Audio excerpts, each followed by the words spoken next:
pandemi coronavirus atau yang kita kenal dengan istilah COVID-19 kiranya tidak menyurutkan semangat mulia kita untuk terus mengarahkan pembaruan sistem hukum Indonesia ke arah yang lebih baik. Pasal 1 ayat 3 Undang-Undang Dasar kita menyatakan bahwa Indonesia adalah negara hukum.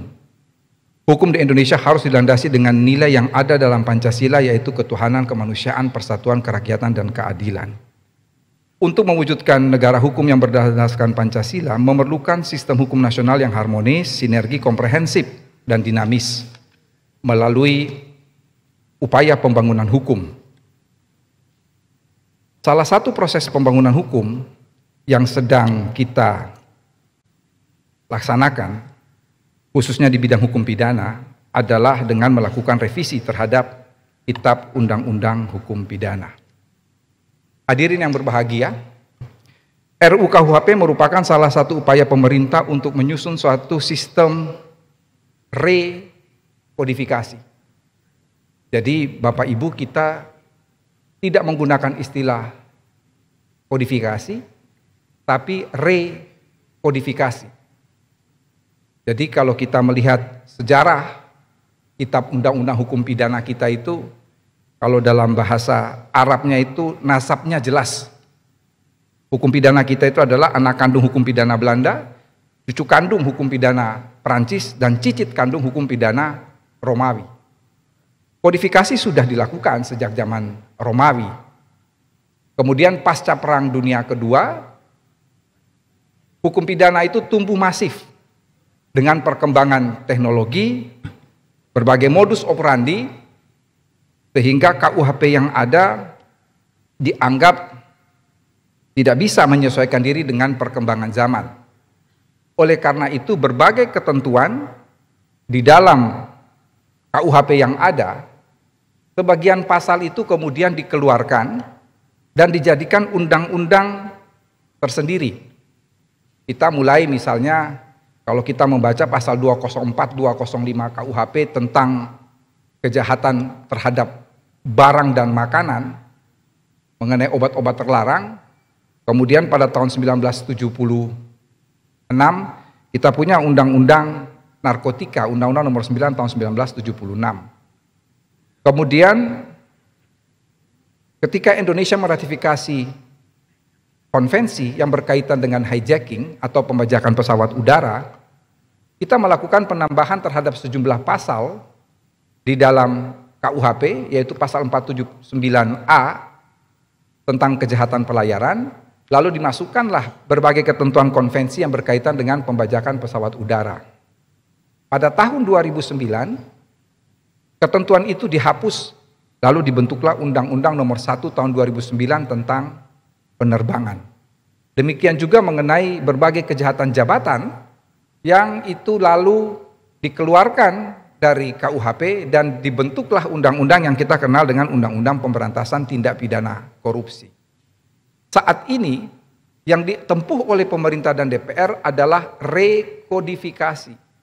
Jadi yang tadinya pasal-pasal itu ada dalam KUHP, dikeluarkan dari KUHP lalu kembali dihimpun, dikumpulkan kembali, dimasukkan kembali dalam satu rumah besar yang namanya Kitab Undang-Undang Hukum Pidana. Sehingga kita menggunakan istilah rekodifikasi. Sejak kemerdekaan, KUHP warisan kolonial Belanda atau Wetboek van Strafrecht voor Nederlands-Indië telah berkembang secara masif dan banyak menyimpang dari asas-asas hukum pidana umum. Perkembangan ini berkaitan erat dengan hukum pidana murni maupun hukum pidana administratif, terutama mengenai 3 permasalahan utama dalam hukum pidana yang sebagaimana ditulis oleh Packer dalam The Limits of Criminal Sanction, yaitu perumusan perbuatan yang dilarang, Criminal Act atau offenses, perumusan pertanggungjawaban pidana, Criminal Responsibility, dan perumusan sanksi baik berupa pidana, punishment maupun tindakan atau treatment. Memang suatu permasalahan bagi kita sendiri, mengapa KUHP ini adalah suatu hal yang urgen untuk segera disahkan. Sebab apa? Sebab kita hidup selama hampir 76 tahun dengan menggunakan kitab undang-undang hukum pidana yang tidak pasti.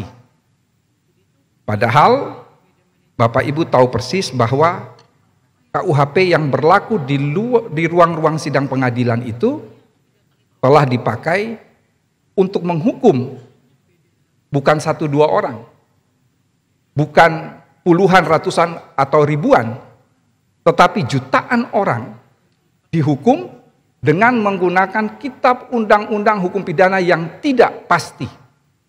Saya berani mengatakan bahwa itu kitab undang-undang hukum pidana yang dipakai itu adalah yang tidak pasti. Mengapa tidak pasti? Undang-Undang Nomor 1 Tahun 1946 tentang peraturan hukum pidana, dia hanya menyatakan berdasarkan pasal 2 aturan peralihan bahwa segala badan yang ada dan segala peraturan masih tetap berlaku sebelum diadakan yang baru menurut Undang-Undang Dasar ini. Yang berlaku sejak 1 Januari 1918 itu adalah Wetboek van Strafrecht voor Nederlands Indische. Tetapi pemerintah tidak pernah menetapkan KUHP yang mau dipakai itu yang mana. Apakah terjemahannya Mulyatno ataukah terjemahannya Susilo? Jadi kalau ada lawyer, kalau mau nakal nih di ruang sidang pengadilan, kalau ada mau sidang itu seharusnya dia mengajukan interupsi. Tanyakan kepada hakim dan jaksa, KUHP yang mau dipakai ini KUHP yang mana? Mau KUHP-nya Mulyatno atau KUHP-nya Susilo? Mengapa saya menyatakan demikian? Karena ada perbedaan terjemahan yang sangat signifikan yang tidak pernah kita sadari.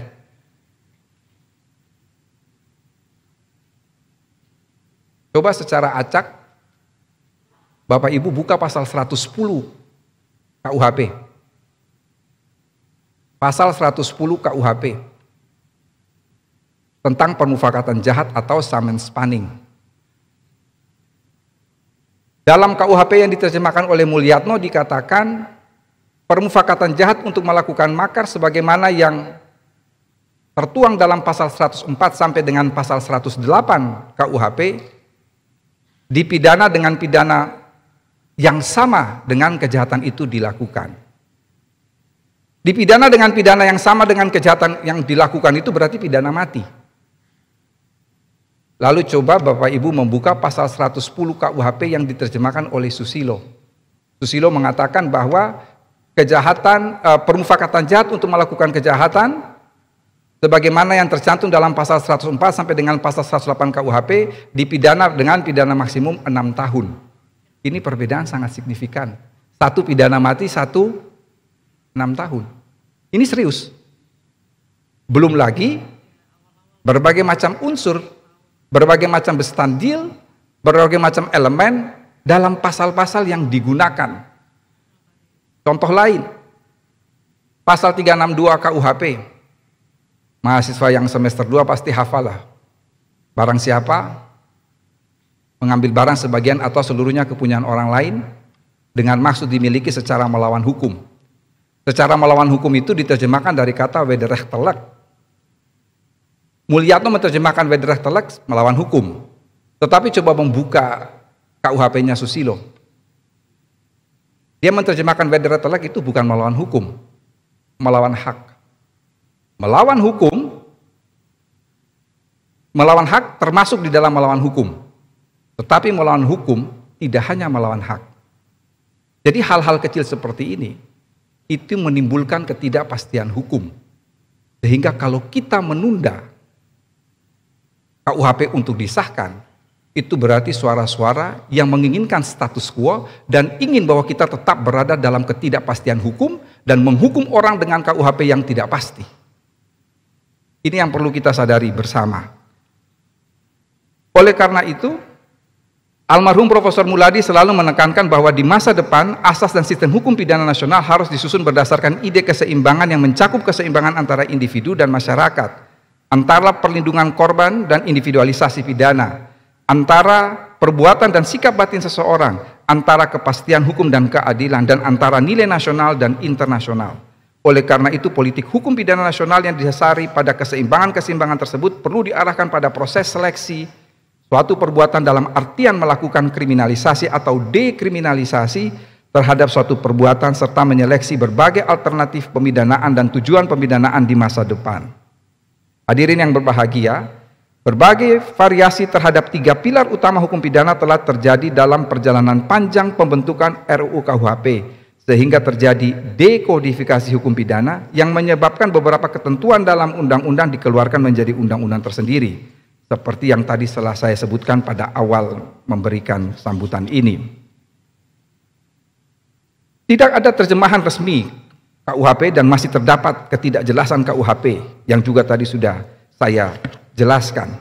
Oleh karena itu, sebagai upaya rekodifikasi pembaruan KUHP nasional juga diarahkan sebagai upaya harmonisasi, yaitu dengan menyesuaikan KUHP terhadap perkembangan hukum pidana yang bersifat universal, dan upaya modernisasi, yaitu dengan mengubah filosofi pembalasan klasik Daderstrafrecht yang berorientasi kepada perbuatan semata-mata menjadi filosofi integratif Daderstrafrecht yang memperhatikan aspek perbuatan, pelaku, dan korban kejahatan. Perubahan-perubahan yang dilakukan terhadap RUU KUHP diharapkan dapat menyelesaikan salah satu permasalahan hukum yang sangat penting di Indonesia, yaitu over kapasitas lembaga pemasyarakatan. Lapas seyogyanya dapat mempersiapkan terpidana untuk kembali dan diterima di masyarakat, tidak mengulangi perbuatannya, dan dapat bermanfaat bagi masyarakat. Reintegrasi ini kita lihat di dalam RUU KUHP. Meskipun pidana penjara masih tercantum sebagai pidana pokok, tetapi dia bukanlah yang utama. Masih ada pidana denda, masih ada pidana pengawasan, masih ada pidana kerja sosial, dan jenis-jenis pidana lainnya. Selain itu, pemerintah harus tetap berkoordinasi dan berkomunikasi dengan kementerian, lembaga organisasi, masyarakat, organisasi profesi, praktisi akademisi, dan pakar sesuai di bidang keahliannya, untuk terus menyempurnakan RUU KUHP supaya tetap sesuai dengan kaedah hukum, asas hukum pidana, prinsip dan tujuan pembaharuan hukum pidana. Hadirin yang berbahagia, RUU KUHP merupakan penal code nasional yang disusun sebagai sebuah simbol peradaban suatu bangsa yang merdeka dan berdaulat, sehingga seyogyanya dibangun dan dibentuk dengan mengedepankan prinsip nasionalisme dan mengapresiasi seluruh partisipasi masyarakat. Oleh karena itu, perbedaan pemahaman dan pendapat dalam pengaturan RUU KUHP tentunya merupakan kontribusi yang positif yang perlu disikapi dengan melakukan diskusi yang komprehensif dan menyeluruh dari seluruh komponen anak bangsa, khususnya para akademisi, praktisi, dan pakar di bidang hukum pidana, agar dalam implementasi dan aplikasi dari pelaksanaannya RUU KUHP dapat dilaksanakan sesuai dengan kaidah hukum, asas hukum pidana, prinsip, dan tujuan pembaharuan hukum pidana. Mengutip perkataan Guru Besar Hukum Pidana Universitas Diponegoro, almarhum Profesor Muladi, bahwa kunci keberhasilan perumusan undang-undang terletak pada sosialisasi yang perlu dilakukan secara masif. Dibukanya ruang diskusi ini bertujuan untuk menghimpun masukan dari berbagai pihak yang menaruh perhatian terhadap perkembangan hukum pidana, khususnya RUU KUHP, dan sebagai pertanggungjawaban proses pembentukan peraturan perundang-undangan yang dilakukan secara transparan serta melibatkan masyarakat. Kegiatan tersebut merupakan rangkaian sosialisasi menyeluruh yang diselenggarakan secara bertahap ke beberapa kota di Indonesia, yang diselenggarakan dalam bentuk diskusi dengan 2 arah, mengangkat 6 tema utama, yaitu tindak lanjut pembahasan RUU KUHP, perkembangan RUU KUHP, pembaharuan RUU KUHP, struktur RUU KUHP, dan saya kira nanti yang akan mengundang perdebatan dan tanya jawab adalah mengenai isu-isu krusial. Sebagaimana yang kita ketahui bersama bahwa isu krusial antara lain adalah mengenai penghinaan kepala negara atau penghinaan presiden dan wakil presiden, sudah diramaikan oleh media dalam 10 hari terakhir ini. Memang ada suara-suara yang mengatakan bahwa ini menghidupkan, membangkitkan kembali dari kubur pasal-pasal yang sudah dimatikan oleh Mahkamah Konstitusi. Ini adalah suatu kekeliruan. Yang pertama, bahwa yang dimatikan oleh Mahkamah Konstitusi dia adalah delik biasa. Padahal yang disusun oleh pemerintah dan DPR terkait penghinaan presiden ini adalah delik aduan. Yang kedua, ada yang berpendapat bahwa penghinaan terhadap presiden ini tidak perlu ada. Cukup dimasukkan saja ke dalam pasal-pasal penghinaan atau pencemaran nama baik secara umum, sebagaimana yang ada dalam pasal 310 sampai pasal 321 KUHP. Saya mengatakan begini, kalau pasal penghinaan terhadap presiden itu dihapus dan dimasukkan saja ke dalam pasal penghinaan secara umum, maka hapuskan saja pasal-pasal tentang makar. Toh makar itu adalah pembunuhan terhadap presiden dan wakil presiden. Mengapa kita tidak hapus saja dan masukkan saja ke dalam pasal pembunuhan biasa? Toh ada juga dalam KUHP. Nah, inilah yang ingin saya katakan bahwa presiden itu adalah simbol negara. Presiden itu adalah personifikasi dari suatu negara. Lambang masuk dalam suatu lambang kehormatan. Sehingga itu harus diatur secara khusus. Saya selalu mengatakan bahwa isu mengenai KUHP itu materi muatannya di seluruh dunia hampir sama. Kecuali ada 3 hal. Yang pertama adalah mengenai delik politik. Kalau kita membuka KUHP kita, itu tidak ada bab yang berjudul delik politik. Berbeda dengan Prancis, ada delik politik. Yang kedua, yang antara satu negara dengan negara lain berbeda itu adalah kejahatan terhadap kesusilaan.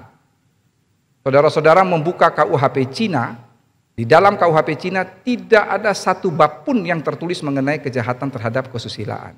Dan yang ketiga adalah soal defamation, adalah soal penghinaan atau pencemaran nama baik. Antara satu negara dengan negara lain berbeda. Jadi kalau berbicara mengenai penghinaan terhadap presiden, nggak bisa lalu kemudian kita mengatakan di Amerika begini, di Prancis begini, ini begini. Ya, kita sedang membuat KUHP Indonesia yang multicultural, multi religi, multi etnis, bukan KUHP Prancis, KUHP Amerika dan lain sebagainya. Sehingga harus disesuaikan dengan situasi dan kondisi di Indonesia. Sumbangsi pemikiran para hadirin yang hadir dalam kesempatan pada hari ini akan tercatat sebagai pihak yang turut serta menyampaikan gagasan terkait pembentukan RUU tentang KUHP yang merupakan produk estafet dari para pendahulu yang mutlak harus kita wujudkan sebagai salah satu magnum opus karya anak bangsa yang patut kita banggakan.